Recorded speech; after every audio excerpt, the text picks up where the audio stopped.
The International Air Transport Association, IATA, has raised concerns over proposed European Parliament changes to the EU261 passenger rights regulation, warning they could worsen existing flaws and raise costs for airlines and travelers without addressing passenger needs.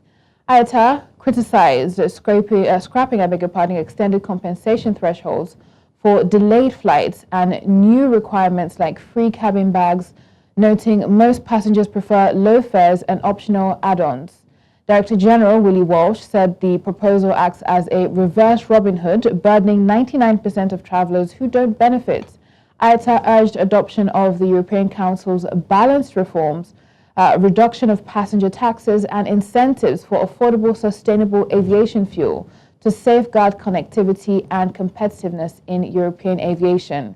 Sean Mendis, aviation consultant, joins us now to break this down. Good morning, Sean. Thank you for joining us. Thank you very much for having me. Right.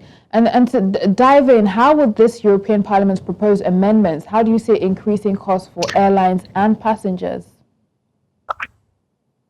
Well, I think, to explain that, we need to just have a quick background look at the current regulation and what the proposed changes are. So, the basic story, as you mentioned, is that EU Regulation 261 of 2004 currently offers passengers compensation in the case of delayed flights, cancelled flights, denied boarding, and other disruptions. Passengers have rights in terms of being granted overnight hotel accommodation, meals while delayed at the airport, rebooking, refunds, etc., in addition to being paid compensation in some of these cases. So this has been in place for 21 years now in the European Union, and it has evolved over time because the initial regulation, for example, only dealt with cancelled flights. Subsequently, the EU courts have ruled that this should also extend to delayed flights and so forth. And because of a lot of these court judgments, the regulation has become messy. There are different jurisdictions which now have different interpretations. So the goal was to rewrite this regulation at the European Council level and basically make it clear in terms of what the entitlements are, so there isn't this gray area in the middle on some of these cases. Unfortunately, the European Parliament has rejected, or at least is seeking to reject, the proposals from the European Council. So it's basically, the difference between, say, Cabinet and Parliament, proposing different things.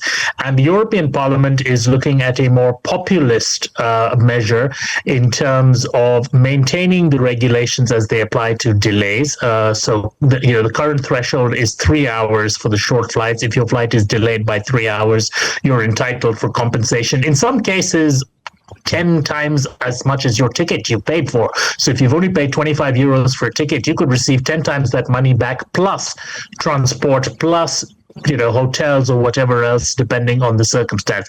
So that was what the European Council was looking at getting rid of, but the European Parliament is now looking at actually tightening it up by lowering thresholds in some case, and by also making it mandatory for airlines to eliminate some of the a la carte pricing which low-cost carriers have adopted. So, things like restrictive change fees, things like, having to pay for baggage and so forth. These are all things which the European Parliament is looking to make mandatory for airlines to offer, and consequently IATA and various airlines are taking the position that if they have to offer this as mandatory in all fares will be going up. Fares will be going up. I'm sure that's something customers would not like to hear. But want to see how it applies here home in Nigeria, bringing you to our country. How could stricter EU passenger compensation rules, how do you see that affecting Nigerian airlines operating international routes, especially in terms of costs and competitiveness? Well, it's not going to affect Nigerian airlines at all, because currently there are no Nigerian airlines operating into the EU where this is going to be applicable. These rules apply to all EU airlines that operate from anywhere in the world into the EU, and apply to any airline from anywhere in the world for flights departing from the EU. Right now, the only Nigerian airlines operating into Europe are operating to the UK, which after Brexit is no longer going to be subject to any change in the rules that come in. The UK has its own regulation, UK261, which currently is identical to the EU regulation, but if the EU regulation is to change, it will not affect the Nigerian airlines operating to the UK.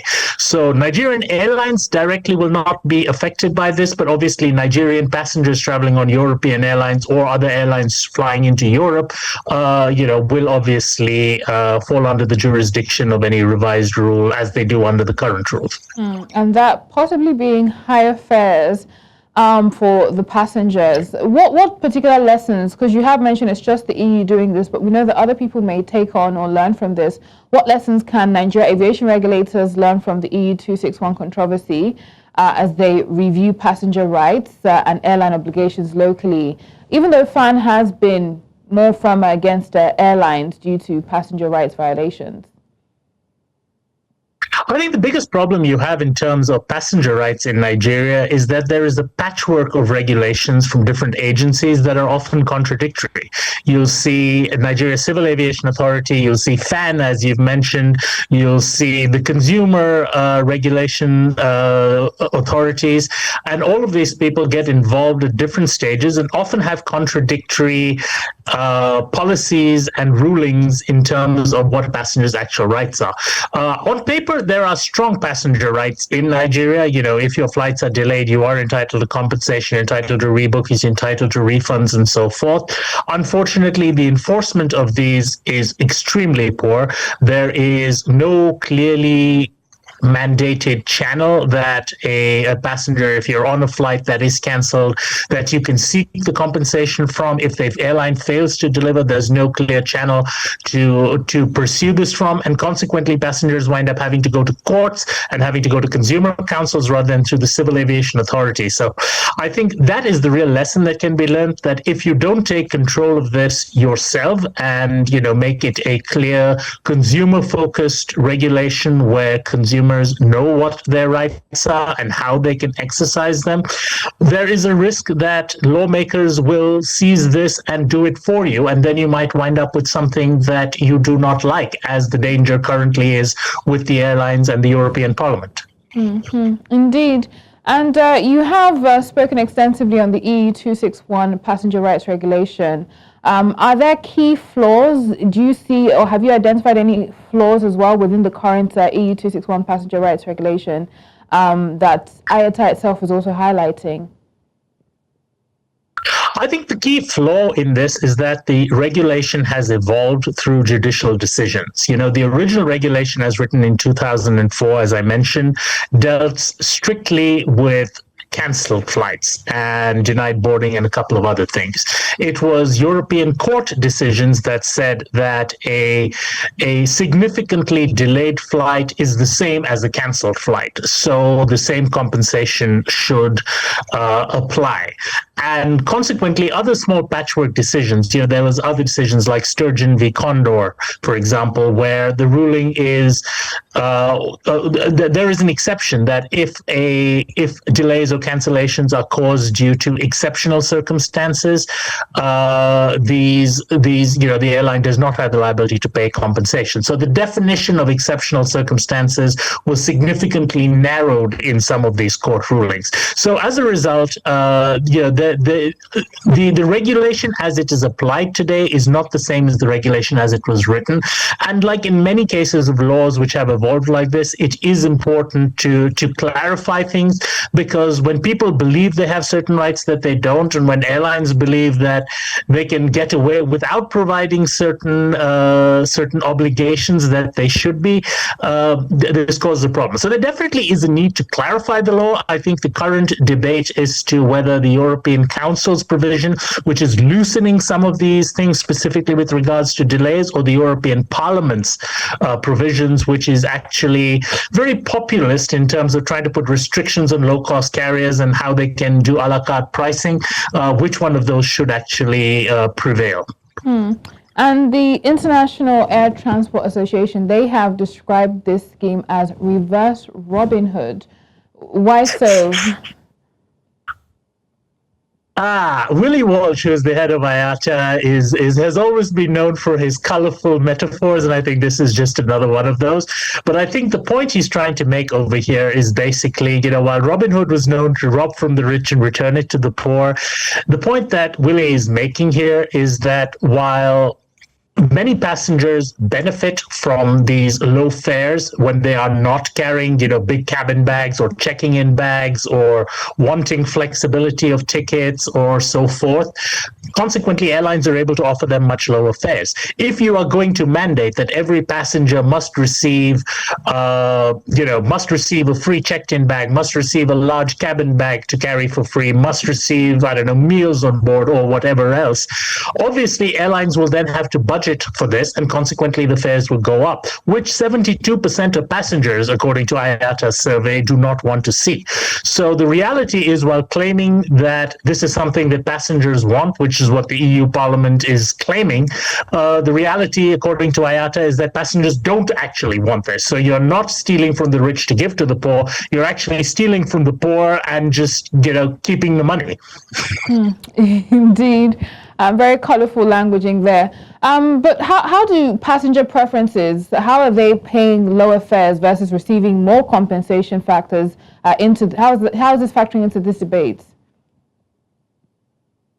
Well, I think, there was a lot of questions when this regulation first came in 2004 as to that fares would go up and so forth, but we haven't seen that. We actually have seen that the key difference this regulation has made has been that, fares have continued to come down. Fares today are lower than they ever have been, when you look at the average fares in Europe in particular. But where it has made a difference is that airlines now go out of their way to try to avoid having the disruptions. So it has helped in terms of improving reliability. Airlines no longer just cancel flights at the last minute because now they know that they have compensation and obligations of duty of care to passengers and so forth. However, there is the risk that trying to mandate inclusions in the fare, because remember, the free market in terms of how airlines offer their product was never regulated under this regulation before. Trying to include product into this regulation as opposed to simply disruption management or irregular operations management and compensation, that would have the danger of, preventing someone like Ryanair is well known for their dirt cheap fares, but it's also well known that their dirt cheap fares come with no flexibility. On the really cheap fares, if you can't fly that flight for whatever reason, well, too bad. You're going to have to buy a new ticket. If you want to check in a bag, you're going to have to pay extra for it. If you want to priority board or get a window seat, you'll pay extra for it. And then making these things mandatory. When you say to Ryanair that you cannot charge 30 euros for a bag, you've got to give it to someone for free. And if they want to select a window seat, you've got to give it to them for free. Well, that's 30 euros plus 15 euros, 45 euros, which they would have made from a person who valued it, which they're not getting anymore. So consequently, every passenger is going to have to pay that extra 45 euros because every passenger is getting it, whether they want it and whether they use it or not.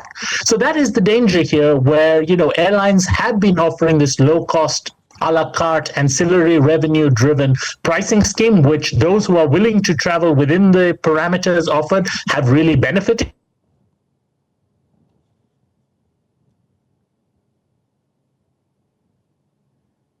That many consumers think is a positive thing, and of course IATA is trying to voice that. All right, so I think it's an interesting debate and conversation we've had so far. But finally, as we tie things together, where do you see all this going? We know it's still under some sort of debate. What outcomes are you seeing going forward? I think, one thing we know about the EU is that nothing ever happens quickly over there, and that the winds of change in politics are constantly blowing.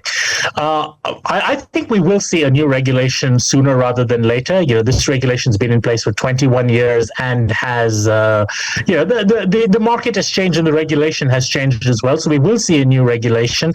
I think we will see a regulation that will be somewhat of a compromise, where the Parliament will probably not legislate in terms of product, but will likely likely prevail in terms of not loosening up some of these thresholds. So, for example, the council version wanted to loosen up delay thresholds from 3 hours to 4 hours. I think we'd probably see that remaining at 3 hours, but we also would probably not see at a regulation level the requirement to offer, checked bags or cabin bags or changes or whatever for free as part of all fares. I think there may be some sort of requirements on better disclosure. Right. But to be fair to most of these airlines right now, when you book on their website, it's very clear in terms of what you are getting and what you're paying for.